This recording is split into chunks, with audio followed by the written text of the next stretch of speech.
듣기만 하여도 통찰력이 생기는 통키뉴스는 라니맘닷컴의 후원으로 제작되고 있습니다. 탈모 비타민, 지난주, 이번주 매출 1위 제품인데요. 주문 즉시 바로 출고되는 상품이고요. 라니맘닷컴에서 제품을 주문하신 분들 꼭 단톡방으로 초대받으셔서 주식에 대한 좋은 자료들, 그리고 내일 있는 원포인트 레슨에 참여할 수 있기를 바라겠습니다. 바로 시작합니다. 렛츠고! 첫 번째 뉴스는 아마존 노조에 대한 뉴스입니다. 아시겠지만 세계 최대 전자상거래 업체 아마존에서 노동조합 결성 시도가 무산될 위기에 처했습니다. 자, 8일 로이터 통신에 따르면 미국의 엘리베마주 베서나의 아마존 창고 직원들이 실시한 노조 결성 투표의 개표가 절반 정도 진행된 상황에서 반대표가 1100표, 찬성표가 463표로 반대 입장이 찬성의 2배나 되었습니다.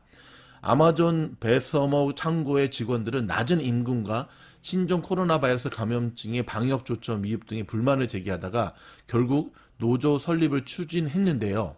미국 소매 도매 백화점 노동자 조합의 가입 여부를 두고 2월 8일부터 지난달 29일까지 진행된 우편 투표에 창고 직원 3,215명이 참여해 투표율 55%를 기록했습니다. 나머지 개표 작업은 미국 중부 표준시 기준으로 9일 오전 8시 30분에 재개되는데요. 아마존은 미국 내 직원이 80만 명을 웃도는 두 번째로 가장 큰 민간 사업장으로 창업 이후 25년간 미국 내에서 무노조 경영이 이루어져 왔습니다.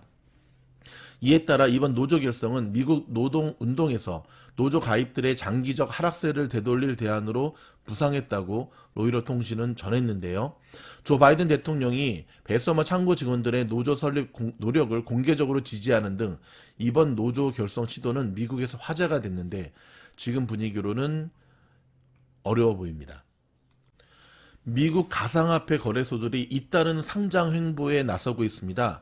8일 경제 매체인 CNBC 방송에 따르면 가상화폐 거래소인 크라켄은 내년에 직상장을 통한 상장을 검토하고 있다고 밝혔고요. 크라켄은 2011년 설립되었으며 거래량 기준으로 미국 내에서 네 번째로 큰 가상화폐 거래소입니다. 크라켄 이용자는 600만 명 이상이며 올해 1분기의 이용자가 지난해 하반기보다 4배나 급증했습니다. 중국 전기차 업체인 샤오펑, 영국 말로는 엑스팽이죠. 샤오펑이 우한에 제3공장을 설립한다고 밝혔습니다. 하지만 오늘 샤오펑의 주가는 여전히 하락세를 면치 못하고 있습니다. IMF의 제프리 오카모토 부총재가 각국 정부의 예외적인 경기 부양책이 과도한 부채와 취약한 금융으로 이어져 경제 회복을 위협할 수 있다고 지적을 했는데요.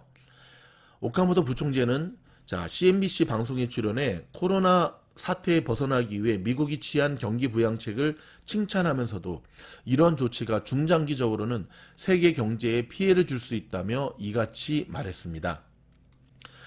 미국 경제의 빠른 회복에 대한 기대가 이어지고 있는 가운데 제롬 파월 연방준비제도 의장이 미국 경제의 확실한 회복까지 완화적 통화 정책을 지속하겠다는 입장을 거듭 확인했고요. 마켓워치와 블룸버그 통신에 따르면 파월 의장은 IMF 주최로 개최된 화상 웨비나에 참석해 완화적 통화 기조를 되돌리는 것을 검토하기 전에 강한 경제의 실질적인 증거를 보기를 원한다며 경기 전망만으로는 충분치 않다고 밝혔습니다. 소프트뱅크가 미국의 모기지 스타트업인 베터, BETTER, 베터에 5억 달러, 약 5,573억 원을 투자한다고 월스트리트 저널이 소식통의 말을 인용해 보도를 했는데요. 이에 따르면 소프트뱅크는 베터의 모회사인 베터 홀드코의 기업 가치를 60억 달러로 평가했으며 이를 기준으로 베터의 기존 주주들로부터 지분을 매입하고 있습니다. 지난해 11월 자금 조달 당시 인정받은 기업 가치는 40억 달러였는데요. 베터는 올해 말에 IPO에 나설 것으로 보여집니다.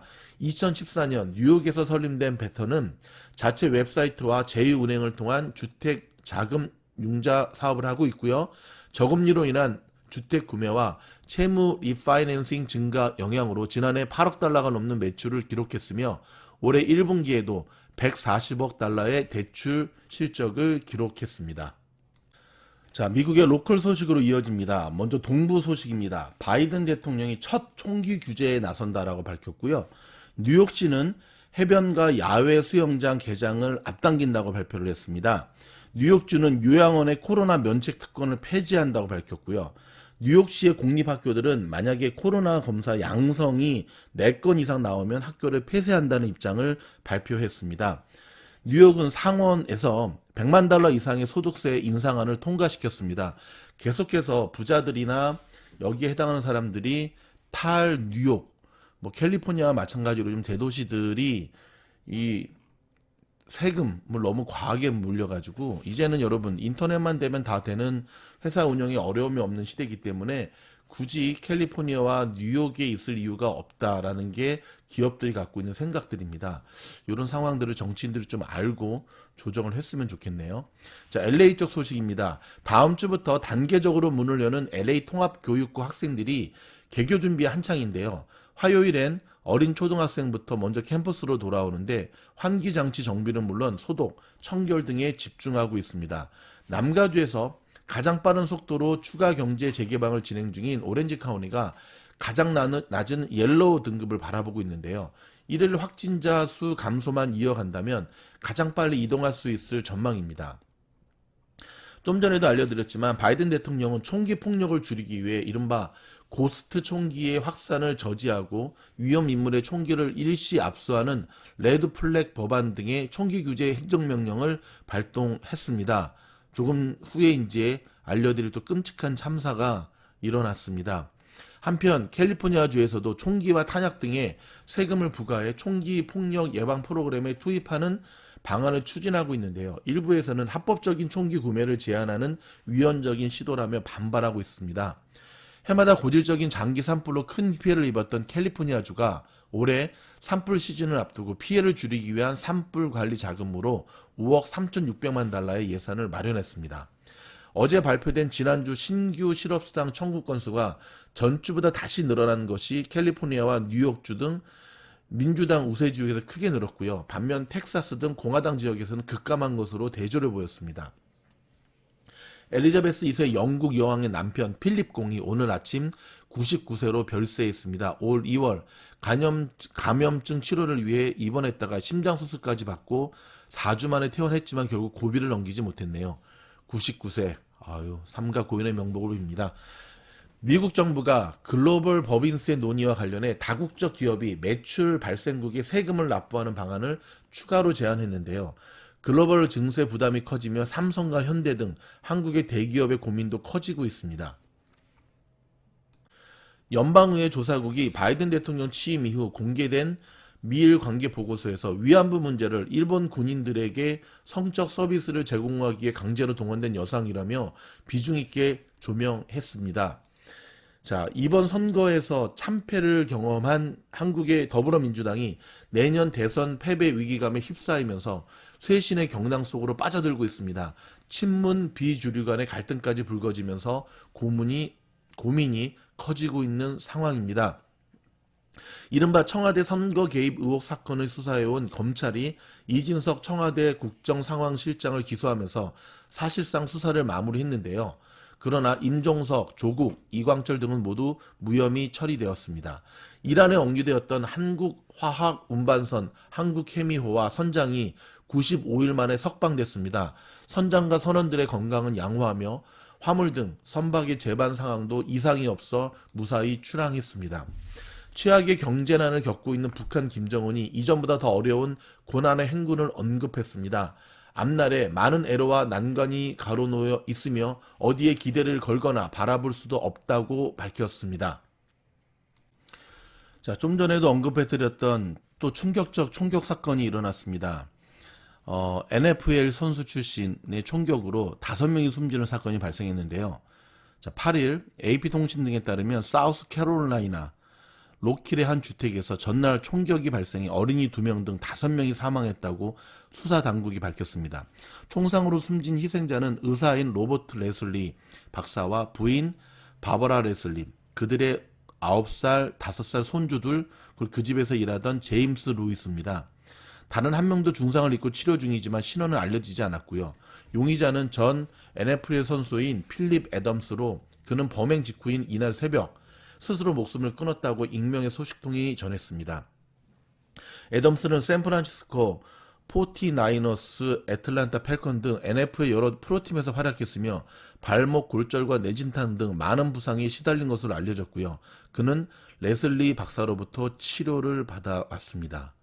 자신을 치료해준 의사를, 그리고 그 손자, 손녀들까지 참으로 안타까운 일이 아닐 수 없습니다. 일단 돌아가신 이들에 대한 삼가 고인의 명복을 빌고요.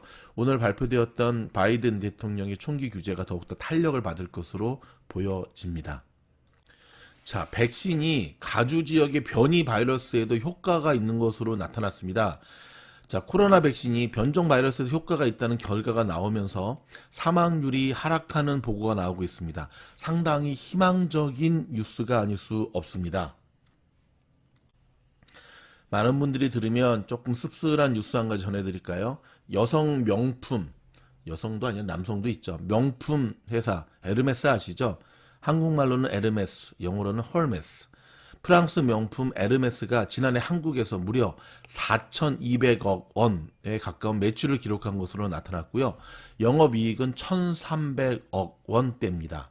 자, 에르메스 코리아는 지난해 영업이익 1,334억 원으로 전년 동기 대비 15.9%가 증가했다고 9일 공시했고요. 매출은 4,191억 원으로 전년 동기 대비 15.8%가 늘었습니다. 당기 순이익은 986억 원에 달하고요. 에르메스 코리아는 지난해 배당금으로 총 840억 원을 지급했는데 단기 순이익의 약 85%를 배당금으로 지급한 것입니다. 한편 에르메스 코리아는 지난 1997년 에르메스가 한국에 진출하며 설립한 유한 회사고요.